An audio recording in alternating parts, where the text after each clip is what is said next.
Collector સાહેબે એમ ઠાલવેલ છે ગરીબ લોકોને રહેવા માટે વેચાણ માટે નથી, તે છતાં મારા આજુબાજુમાં એને પૂછ્યા વગર અનલીગલી લોકો માથાભારે લોકોને મકાન વેચી પાડ્યા છે.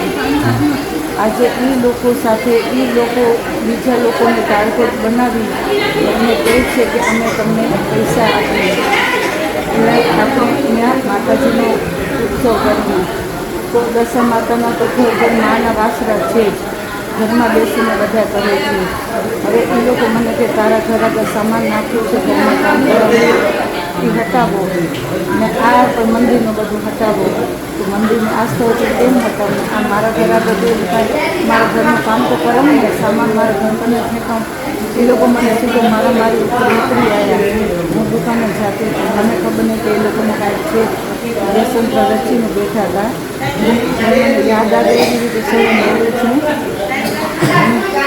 મને એ લોકો એટલી ઝટકાવી નાખી કે હું પડી ગઈ હતી. અને પછી હું હાથ જોડીને મેં કીધું આમ શું કરું છું, આમ શું કરું છું, આમ કરીને તકડી મારા ઘરે ગઈ. મારો છોકરો માનસિક છે, એ બહાર નીકળે છે તો એને એ લોકો પથ્થર મારી ગાડી દઈને ઘરમાં ફેંકે છે. મારવાવાળાનું નામ છે નટુભાઈ પ્રેમીલા.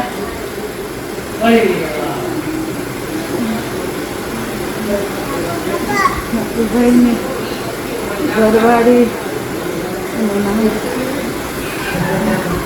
પછી કમુ માસી ચંદુ કાકા કે પાવડો લઈ આવું. આજે એને મારો બરોબર એ લોકો તો 15 લોકો પણ જેવા હતા. માથાભારે ભાઈઓને બોલાવી મને ધાક ધમકી કરી છે. કઈ જગ્યાએ બનાવ બન્યો હતો? અમદાવાદની આવાસમાં 4થા સેક્ટરમાં મારા ઘરના બાજુમાં ચોકમાં દુકાને જતી હતી ત્યાં. પછી મારો જીવ બચાવીને ઘરમાં દોડી ગઈ. માથે ચડીને મેં કીધું શું કરું, એ મારો વિડીયો બેન બનાવે છે, હું હાથ જોડું છું એને. ઘરમાં તકલીફ મેળ ઉપર જઈને મેં એ લોકોનો પ્રોબ્લેમ આપી વિડીયો બનાવ્યો. તો એ બધા એમ કહેતા હતા હવે ઘરમાં બીજી માથાભારે બાઈઓને બોલાવ્યું જે અનલીગલી મકાન વેચીને બધાને માથાભારે લોકોને રાખે છે. અમારા જેવા હું પ્રતિનિધિ છું, સામાજિક કાર્યકર્તા છું, કોંગ્રેસ પાર્ટીની 22 વર્ષની પ્રતિનિધિ છું. હમણાં જ મેં ભાજપ સાથે હજી જોડાઈ નથી, પણ એ લોકો મારો ઉલ્લેખ બહુ જ ખરાબ રીતે કરે છે. ના, હું કોંગ્રેસ પાર્ટીમાં પ્રતિનિધિ છું. એ લોકોને મન દુઃખ લાગ્યો છે? હા, એ લોકોને મન દુઃખ લાગ્યો છે. એટલા માટે ખબર નહીં આ નાના લોકોને શીખવાડે મારા સાથે આવી રીતે કર્યો છે. પહેલી વાર થયો છે. મારો કોઈ બાજુવાળો છોકરો મંદિર માટે હેરાન કર્યો હતો તો મેં એના માટે ફરિયાદ કરી હતી. બાકી ત્યારે મારી કોઈ સાથે પણ બનાવ નથી. બધા મારે પ્રિય લોકો છે, ત્યાંના બધા મને ચાહે છે. મેં ક્યારેય કોઈના ઉપર ખોટો કેસ નથી કર્યો. પણ આ એક ટોળકી માથાભારે ટોળકી બનાવવામાં આવી છે મારા બાજુમાં. મને માનસિક ટોર્ચર દઈને એ લોકો બાજુવાળાને પણ ભગાવ્યું છે, મકાન વેચાવ્યું છે. સીધા લોકોને હવે કહે છે કે અમે સીમાને મારી તૂટી એટલે સીમાને પણ મકાનથી બહાર કઢાડશું. તો હું રિક્વેસ્ટ કરું છું કલેક્ટર સાહેબને, નગરપાલિકામાં મેડમને હું રિક્વેસ્ટ કરું છું કે તમારી પાસે એ લોકો અનલીગલી લોકો કાગળિયા બનાવવા આવે છે અને કહે છે કે અમને આ કરીએ તો અમને સાર્વજનિક પાસે મળેલું છે. હરબી ચોકનું છે, અમારા ગણપતિનું ચોક છે, અમે ત્યાં લોકો બધા ભાઈ બહેનો કરીએ છીએ ત્યાં બધા. તો એ લોકોને મારા ઘર આગળ જ કટિંગ કરવા માટે શા માટે મારા બેડરૂમ અમે પોલીસને પણ બોલાવ્યા. અમે ગાડી તેડવા આવી, અમને હું હોસ્પિટલે આવી. મારા ઘરવાળા સીધા છે.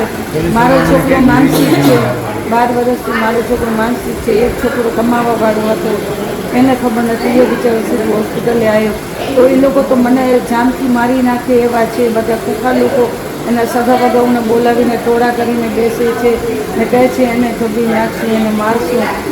એ તો બધાને પૂરા ભુજમાં મારા નામની ચર્ચા બહુ ખરાબ ફેલાવે છે અને મને બહુ જ ફરિયામાં એકબીજાને મારા રીતે શીખાવે છે. મારા ફરિયામાં મારે કોઈથી ઝઘડો નથી. આ લોકો મને 4-5 ઘર તો બહુ ટાર્ગેટ બનાવી નાખી છે. મારી જાનનો ખતરો છે. હું ડીએસપી પીએસઆઈ બધાને કહું છું, મારા જે